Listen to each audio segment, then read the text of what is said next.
Watch, learn, be inspired. A horse lover's dream is streaming to a smart device near you this fall.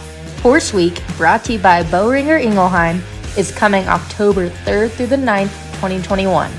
Riders and horse lovers of every level and discipline will enjoy profiles of incredible equine athletes, storytelling that celebrates the horse-human bond, heartwarming tales of horse heroics, and advice from world-class trainers like Trevor Brazile, Patrick Smith, and more. Tune in from the barn, office, and the comfort of your couch. Equine Network is making it easy to watch the week-long celebration from any smart device. Visit Horse Week TV for more information. That is HORSEWEEK.TV. Hey everyone, welcome to the end of the 2021 Pro Rodeo regular season. So of course we've got that theme through the podcast today. This is Chelsea Schaefer. I'm so glad that you're all here with us. I'm glad to be back on the score. Can we just talk about how good of a job Caitlin has been doing with this while I've been busy doing who knows what else on our team? But Caitlin has just been throwing it down here with lots of hard conversations, great conversations, and I am so very grateful for her efforts on the score while I have been out and about. So welcome to today's episode. It's with Logan Medlin, who squeaked into the PRCA's top 15 at the end of the season with his partner Coleman Proctor. So I'm excited for Logan. This will be his second Wrangler National Finals Rodeo. Last year was in Arlington. This year, it obviously will be in Las Vegas at the Thomas & Mack. So as we talk about in this interview, Logan's going to get a whole new NFR experience this year. So he's almost like an NFR rookie, even though this is his second time. So in this interview, we're going to cover the last weekend of Pro Rodeo, which caused a lot of chaos, a lot of heartbreak, a lot of hopes and dreams came true as well. So Logan got to be on both ends of that, as you'll listen to in this episode. It was really an interesting pairing in the way the tour finale worked for Logan. So we talk about that. We talk about his ropes. He's got a really unique perspective on his rope selection. So it's interesting to talk about that, as well as his roping and his riding and his horsemanship, because he's not afraid to be pretty honest about his shortcomings, his successes, and what he looked for in great horses. So we cover a big spectrum of everything that's going on in team roping with Logan, and he's one of Rodeo's good guys. Man, he is so good to talk to. He's so kind, and he always makes time for us. So thank you, Logan, and I hope y'all enjoy this episode of The Score. Hey, before we get to this episode, I want to tell you that it is brought to you by The Future and Cactus Ropes. That's Logan Medlin's rope, also the rope used by Trevor Brazile, Chad Masters, Matt Sherwood, Ty Blassingame, Clay Cooper, and Ross Ashford. So check them out, cactusropes.com. Wherever you buy your cactus ropes, I am sure they have The Future. Oh, just running around. Got home a couple days ago trying to get everything back in order. Were you lucky enough to have a driver to drive home, and you got to take a private jet back to Stephenville, or how did that work? Not quite. I tell you what, I ended up actually bumming a ride with Coy Roman and Paul on the way back. So I'm not going to sit here and tell you I had to drive the whole way back, because I didn't, but I did help some. Man, what was the mood in the truck with that combination? Like, everybody was in pretty good spirits, man. It was about as good as you could hope for whenever you got to drive 20 something hours back home. It's a long ways if somebody didn't do good, but everybody was pretty high spirited, and Paul ended up getting out a little early. He ended up flying back for, I guess, Pasadena and stuff. So me and Coy drove most of it back. I'm not real sure if Paul really had a rodeo to get to, or if he didn't want to drive. But either way, he kind of left us high and dry. But no, we made it fine. Me and Coy pulled it in the rest of the way, and everybody was high spirits. So it was good. Yeah, I mean, I feel like we need to talk about this past weekend on this podcast, just so I mean, it's fresh. You just came off. It was really interesting. Like, now, can you tell me, you had to rope with Hayes Smith, is that correct? Yes, yeah.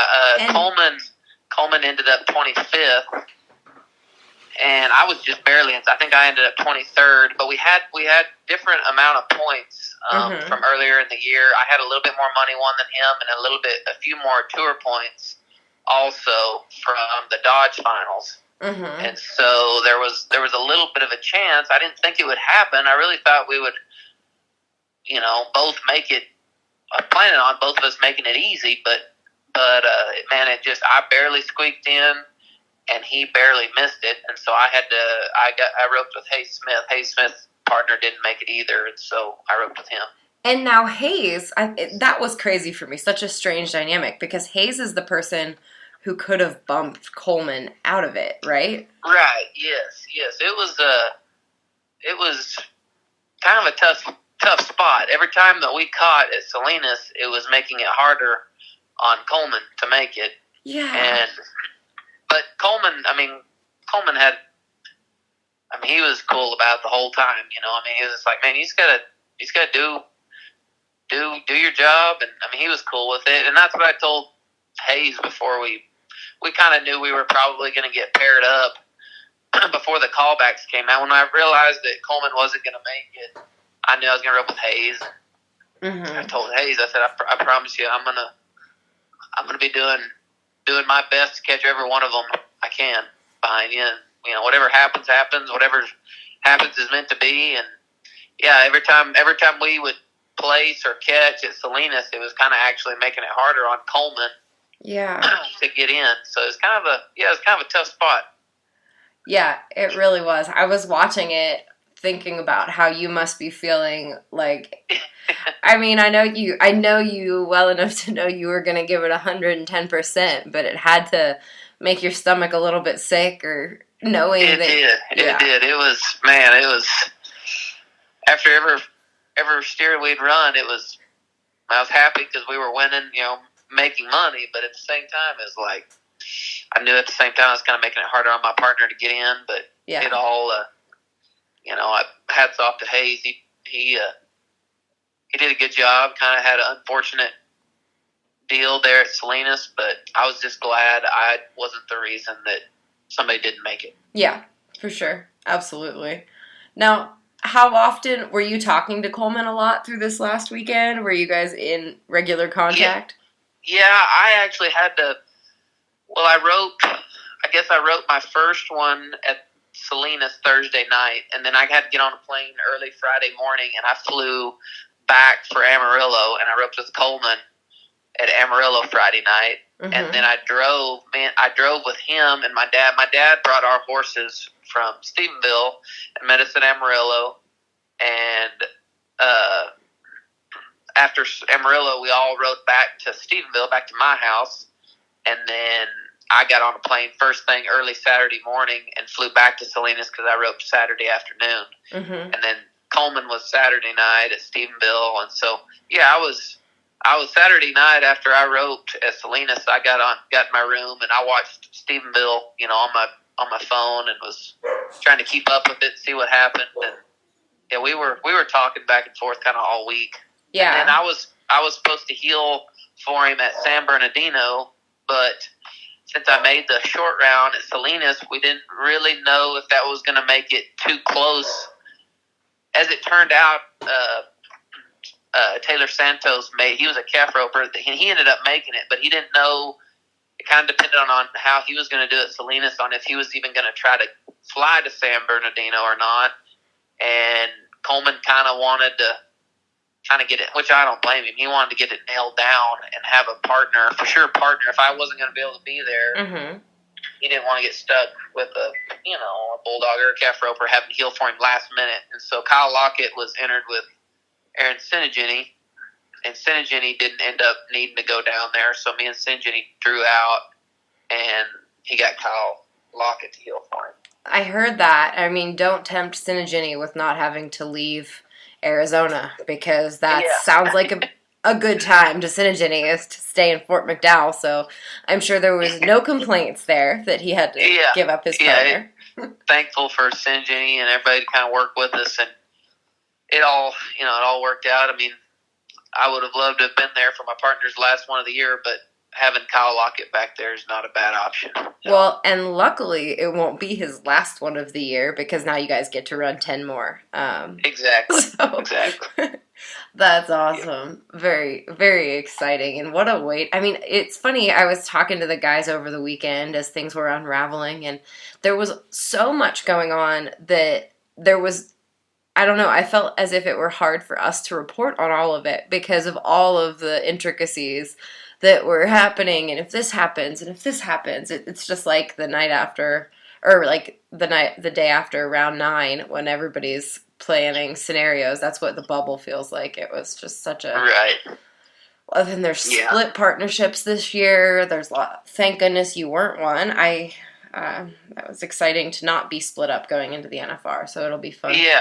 I was happy that Coleman ended up pulling it off and squeaking in right there at the end. So that was good. Yeah, absolutely. Now, all right, talk about, did you put Drago in for Horse of the Year voting this year again?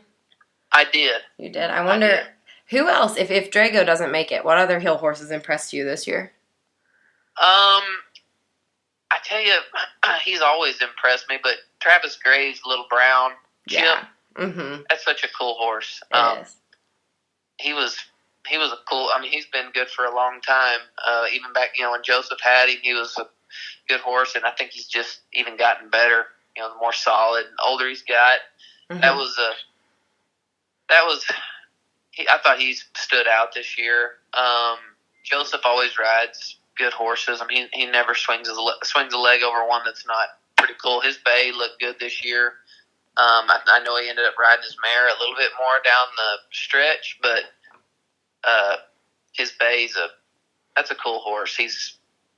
I've kind of watched him everybody's watched him as he's kind of got more solid, and he looked really good this year. I mean, there's lots of good horses, man. You just you can't hardly win nowadays not riding something that's pretty good. Everybody ropes so good, and times and stuff are getting so fast that if you're cutting a corner in the horse department, trying to get by on something less, it just doesn't work. You got to have something pretty good if you're going to be able to compete and hang, I feel like. And you've got quite a few young ones coming up behind Drago. Are those ones all meant to be rodeo horses for you, or some of those young ones that you're making to sell pretty quick here? Yeah, I mean, every young horse I buy and start is with intentions of me keeping and using, but very seldom do they. It's just hard to find. It's hard to find the ones that end up making it, and so more times than not, I end up selling them.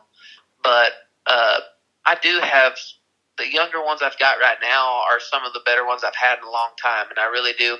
I've rode the gray that I had this spring and rode a little bit. I rode him not a lot this summer, but I rode him probably 10 or 12 rodeos, and he, he's kind of starting to get pretty, get solid and more dependable. And actually, I had to ride him because I had Drago in Salinas, and so I rode that gray at Amarillo, and I hadn't got to ride him. We hadn't got to practice in 3 weeks or so, just because we kind of been blowing and going for the last month of the season, and he's just 6 years old, and I knew he'd probably do okay, but I mean, anytime you leave a 6-year-old off for a long time, and shoot, he did good over there in Amarillo. I told Coleman, I said, nothing like your partner just riding a green horse. You're on the bubble, and I'm over here riding a 6-year-old that hadn't been rode 3 weeks. How's that make you feel?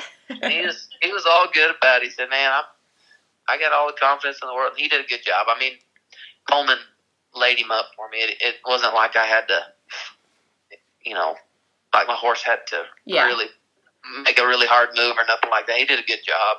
But shoot, I thought my little horse did good. So I'm excited about him, and I'm going to jackpot on him quite a bit this fall, and my plan is by the time maybe next summer rolls around, if I still think he's what I need, I'll have Drago hopefully still, and then maybe something that's a little bit more solid I can depend on a little bit more next summer. Today's episode is brought to you by Cactus Ropes The Future. It is a core rope produced with Relentless, Trevor Brazil's brand. It is a 4-strand, small diameter head rope and a 4-strand, large diameter and full-bodied heel rope. And it is about everything you need, as Logan will tell you later in this episode, in all climates. It's a bright blue rope, and it is sure to change the game of roping. They use the new manufacturing technology combined with a year of input from Trevor Brazil to create the future. It's got unique weight distribution that creates perfect balance throughout the rope, and it has an extremely identifiable tip. It's got friendlier shelf life as an added bonus. The Future comes in everything from a 32-foot super soft the whole way to a 37-foot medium hard heel rope. So it's got a little bit of everything. It's all available at cactusropes.com, at your favorite Cactus Ropes distributor, wherever that may be. Check them out, and you can also call 1-800-SPIN-WIN to put in an order and tell them we sent you. And now you're great. You're going to show him at the futurity, right? Yes. Man, it's so funny. All the, I know about the futurity horses, the ones that the guys have been riding at, the Redbud, the Oil Cant, like all of the rope horse futurities all year. But then I feel like come futurity time, like Thorpe did last year, there's going to be at least a dozen of you who come out of the woodwork with these rodeo horses, essentially, that are going to show up at the futurity and, go off on the corner on them. Is that your plan with this one? Or are you going to take like really aggressive rodeo style shots like Wesley did last year? Yeah, I mean, I'm going to be aggressive. I think my horses, a heel horse will work better when a guy's being a little bit more aggressive, and I mean that's my plan. I'm going to have Chad Masters heading for me, and Chad does such a good job of setting them up through the turn where a guy can, I feel like a guy can really ride around the end of it and hopefully show my horse. Like I said, I've never went to one before. This is my first time, so I'm just as greener than my horse, and so this is going to be a learning curve, and just kind of testing the waters. But yeah, I'm looking forward to it. And looking forward to doing something new. Yeah, that's obviously one of our favorite events of the year. We've gone every year and never seem to miss it. And there's just so many cool stories. And I've enjoyed, which you said this is going to be your first time. We've followed so many horses through the futurities. Now, the guys are riding, the World Series guys are riding. It's just a fun little addition to the rope horse industry on our part, that's for sure. Right. Yeah. Very good. Now tell me, what was the highlight of the year other than making the finals? Was there a high point for you, Logan? I'd never won a dime at Pendleton before. Never got close. And when we were 4-7 in the second round, I had been in the top 15. Coleman had been right around the top 15 most all summer. But then kind of the second half of August and the first part of September, and we just got really cold. We just did not win hardly anything there for about 3 weeks, and we were blowing and going and weren't having much luck. And then I tell you what kind of turned it all around is our second round at Ellensburg. Hadn't won anything in a while, and Coleman did a good job tournament, and we were 4-5 and 1 second in the second round, and it just seemed like from that run, it just like flipped the switch. Everything, we kind of started drawing, drew pretty decent. We're making some good runs, and I was kind of doing the quick thinking in my head about from the second round at Ellensburg until the very end. We never took a no time. Coleman missed at Stephenville the second to last day of the year. I wasn't healing for him. That was the only steer he missed from Ellensburg till the very end of the year. Wow. And so I don't know, it just kind of flipped a switch. We drew, the steers were really tricky at Puyallup. There was some that were very hard to get by, and we luckily drew a couple good, decent steers and were able to get by some of those, and went to Pendleton and had a really strong one on our first one and just kind of got him caught. We were 7 and really thought we needed to try to just win something in the second round to maybe have a chance to make the short round, and we went 4-7 and won second in the second round and made the short round, and it just seemed like the ball kind of got rolling, and then we just kind of stayed with the momentum and kept catching steers and kind of kept inching closer. And which Coleman, like I said, Coleman was about 5,000 behind me, and so we had to do quite a bit of winning to get Coleman caught back up. Yeah, and it all kind of worked out. That's awesome. Were you down mentally at any point of the year? Like, were you discouraged at any time? Maybe a little bit. Those 3 weeks, whenever in August, middle of August, it was kind of starting to wear on me. Coleman does a great job of not letting it. He's the most upbeat and optimistic. That's one way to put it. He won't hardly let you get down, and so that was good. That was something to feed off of. Yeah. And it turned out being really important because it was there for about 3 weeks to a month. Man, it was very tough sledding. We were having a hard time even stopping the clock, much less being fast enough to win something. Mm-hmm. But he just kept.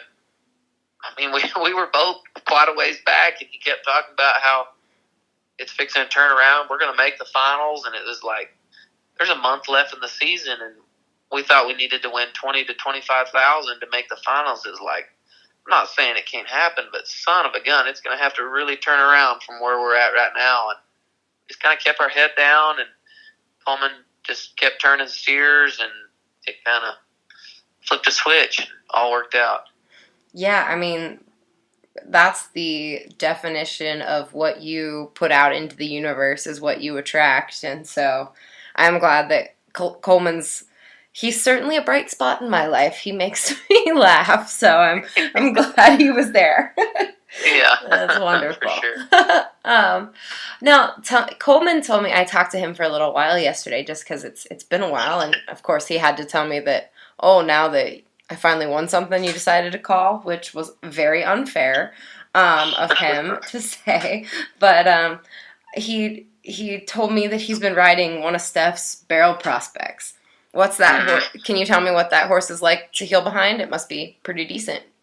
Yeah, he's a good horse. He scores really good, and obviously he's fast.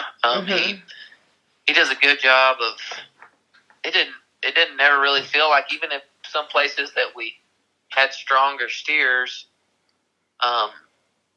he always had a chance, even if one was stronger, because he scored good. And Coleman could get good starts on him, and he just gave us lots of chances. It was pretty cool. This winter when we were practicing before really any of the rodeos started, he was his, what he called his green horse, and wasn't not planning on riding him, but kind of had him, I would say, second or third in line. He had other ones in front of him that he kind of thought would be better or that he would ride more. And then as it kind of got closer to springtime, he rode him in the winter, and maybe some other horses kind of got sore, and so he had to ride him, and he did pretty good. And then jackpotted on him a bunch this spring, and he just kind of kept getting better and better. And Coleman did a good job of just staying hooked with him, and there was some times where he kind of might have got a little bit green, but he just kind of stayed with him. And shoot, by the last month of the season, that horse had a big part of why we made the finals, just because he kept giving, he started giving Coleman just consistent goes, and he could score him good every time, and he likes to run. He really likes to run, and so that was a huge part of why we made the finals, is that horse giving us a chance, no matter what. Very cool. Was there anything in your own roping that you struggled with throughout the year and then addressed? When you guys were in a slump, Was there anything Yeah, that you changed? I kind of got in a, I don't know, and I always had this habit. I've always kind of wanted to have a tendency of losing my space and kind of crowding the steer too much before he turns. And I kind of caught myself in the middle of August right there, kind of reverting back to some bad habits that I thought I had addressed and took care of, that maybe I wouldn't have to worry about as much anymore. And I kind of had to sit down and watch. I mean, I watched a lot of videos and watched some videos of earlier in the summer when it felt good, and just kind of got to noticing how I wasn't really riding very good shape. And kind of once I addressed that, got to staying off of them and give myself a little bit more space, then everything kind of started clicking again, and I started seeing it more clearly, and the horse felt better, and everything kind of came back full circle. Can you break that down a little bit more? Were you riding too high on the steer? Were you too tight? I would say just what I would call not staying in my own lane. I have a bad, because I've always still do. I always watch the head rope go on, and so a lot of times I watch the head rope go on, and I just got in the habit of just not even allowing my horse, but telling my horse to start in really before the steer had turned, in fear of, I don't really know, fear of getting left behind or what, but I just didn't stay in my own lane going down the arena like I should. And unfortunately it took me longer than it should have to realize it. I mean, you kind of get out there in the middle of a hustle and bustle, and for me anyway, it's easy to allow yourself to fall into a groove and not really realize it until, it took me a couple weeks to really realize what was going on. And once I addressed that and got to staying in my own lane, and, I watched the head rope go on, but then would zone in on the feet and push further down the arena before I let my horse starting to turn in, then I could just see everything started coming back clearly, and I could see the jumps, and, then I went to catching more of them by 2 feet. So that was a big part of why it turned around. Who do you like to break it down with? Like, if you're struggling, do you call your dad? Do you talk to Coleman? Or do you like to just figure it out yourself? Yeah, me and Coleman talk about it. We talked about it some, but and I talked to a few guys. Jake Long, I talked to him a little bit about it. But I tell you, I talked the most about it with is my dad. He's a blast from the past, but he still is in tune with the game and still watches it, studies it, and he's a good source. He's a good source for me to go to whenever things don't feel as good, and and he's not gonna beat around the bush either. I mean, if he sees something, he's not gonna beat around the bush and try to sugarcoat. He'll tell me what he thinks needs to be done, and more times than not, he's spot on. That's awesome. It's really good that you guys can maintain that sort of relationship. Some people, it might not be so easy for them to talk to their dads, so that's right. Right. Were you switching ropes around?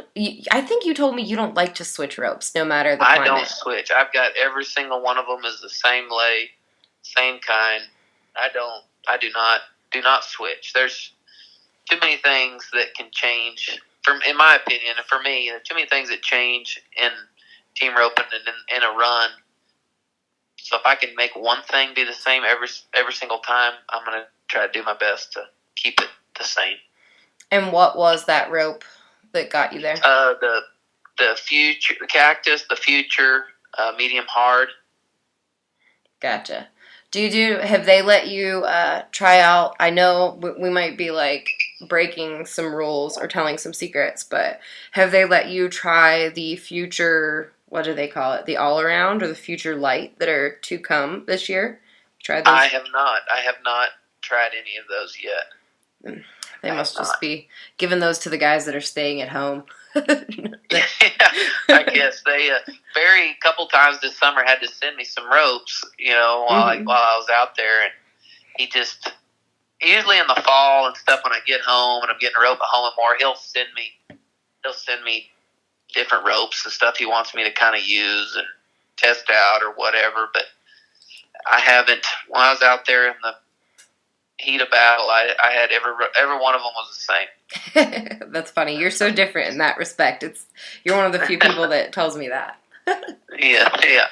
When I asked Cleo for that article we did on rope lays that you helped me with, I asked Cleo what his favorite rope was, and he couldn't answer at all. He said, and I've been to his rope room in his house, and it's every rope of every lay of every color.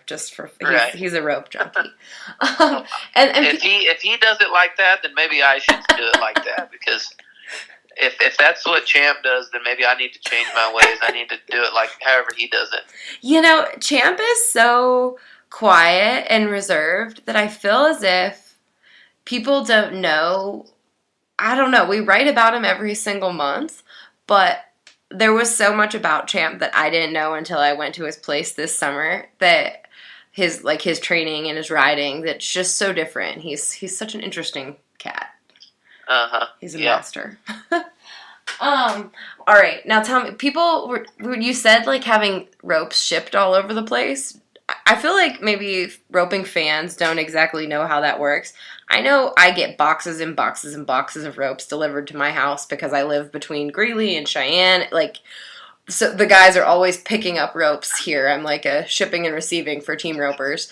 Do you have ropes shipped to friends? Where do you have ropes shipped when you need them? I've had ropes shipped to Rick Montera's before. Sure.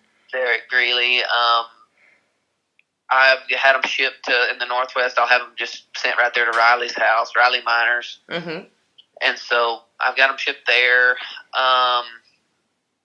And then usually after, I'll kind of work it to where I'll have ropes sent to the house, because I usually try to come home after the Spicer Grip and before Lovington, Lawton, Hermiston, before we kind of start making. I usually try to always come home just because I'm kind of a homebody. I always try to come home, even if it's just for a day or two. And so I'll usually have a box sent there. So whenever I swing through there, they'll be waiting on me. And so usually between those 3 spots, I can make it through the year. Perfect. Very good. Well, Logan, congratulations. Was number 2, people always say the second one is harder to make than the first one, but I feel like you put in all of your efforts. You paid your dues to make that first one, and now everything else is going to come rolling to you. How do you feel? Well, it's awesome. I mean, I'm very thankful. I'm thankful to have a partner that rode good. I'm thankful for my horse. That makes my job a lot easier. There's just a lot of work from me, but there's a lot of help from outside. I mean, my family sacrifices a lot. My little girl and my wife, they got to go with me the last 2 months, the last 2 months of the season. But the first month, during the 4th and stuff, I mean, they have to sacrifice a lot and stayed at home. And I've got my parents kind of taking care of things at home while I'm gone, horses and steers. And there's just a lot of sacrifice, not just from me, but everybody, that I'm very thankful for.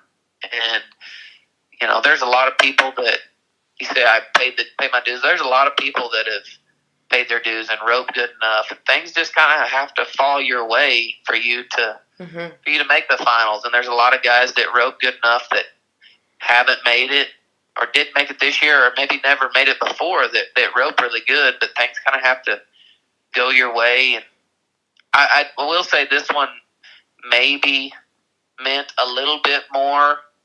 Maybe not meant more, but it was just a different experience, because I was on the bubble and I kind of had to scratch and claw down the stretch to make it, and I was able to do that because I've been on the other end. I've been on the bubble and not made it before, and that stinks, And so to be in that same position and pull through and get it done was pretty special.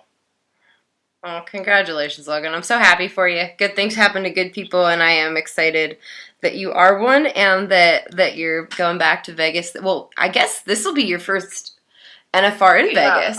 I'm kind of a rookie again. I'm kind of a NFR rookie again. It's going to be new to me, but I'm looking forward to it. Well, that's awesome. You get to experience both ends of it. 1, 2. Yeah, sure. That'll be cool. Well, congratulations, Logan. Thanks so much for making time for me today. Thank you. Alrighty, I'll talk to you soon. Okay, see you. Thanks again for listening to today's episode, brought to you by Cactus Ropes and the Future.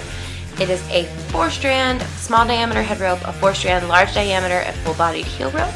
It's available in everything from a super, super soft 32-foot head rope to a medium hard 37-foot heel rope.